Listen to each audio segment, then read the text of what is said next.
What's good, meathead? Coach MANdler here, and today I want to share with you my top 7 kettlebell core exercises that are absolutely perfect for beginners to execute in order to develop a more lean, powerful, and muscular midsection that doubles as a way for you to prevent any nagging back injuries that keep you from training in the first place. Now, before we get into them though, I want to remind you that the role the muscles of your core play aren't just moving your torso in thoracic flexion as you would in a crunch or a sit-up, lateral flexion via a side bend, or rotation via any Russian twist. You see, it plays a much greater and more important role that we're going to highlight with each of today's exercises. And that role is stabilization or insulation of the spine during all human movement. That's why these exercises, as well as the cues that'll force you to master, are especially important for beginners who not only need to develop more core strength and endurance, but also learn how to perform fundamental movements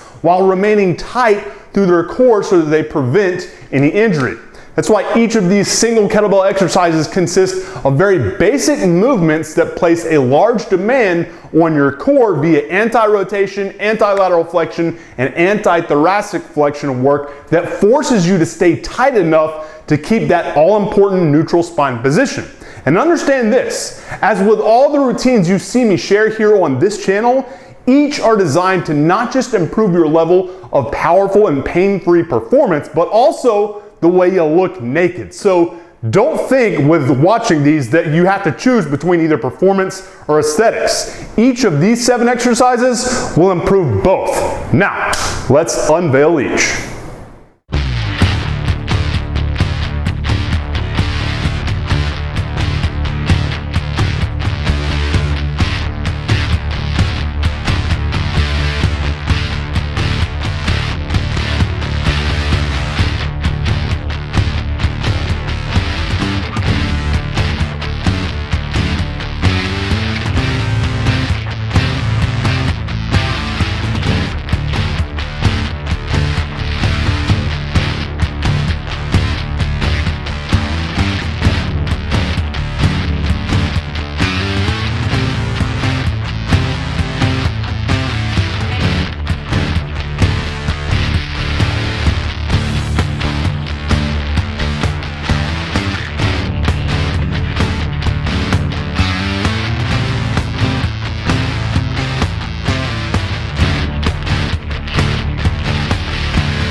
Hey man, thank you so much for checking out today's core-specific kettlebell coaching video.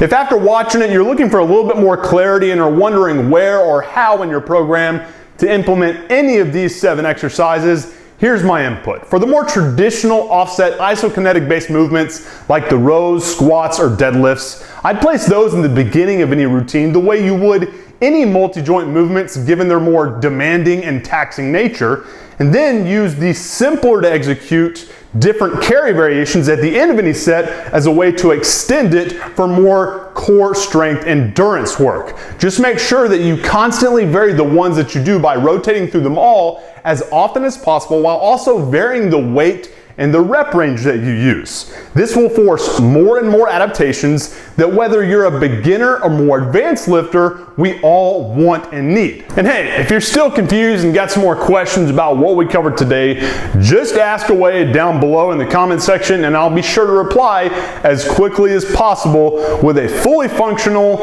and actionable response. Got it?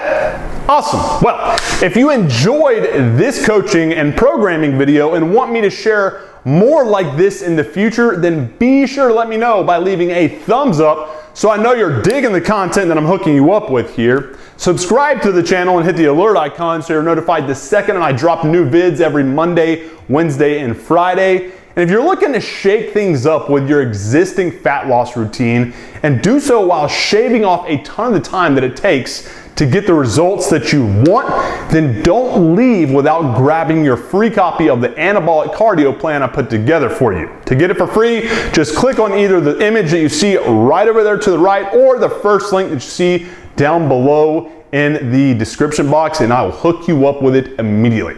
Appreciate your time, guys. Have a good one. MANdler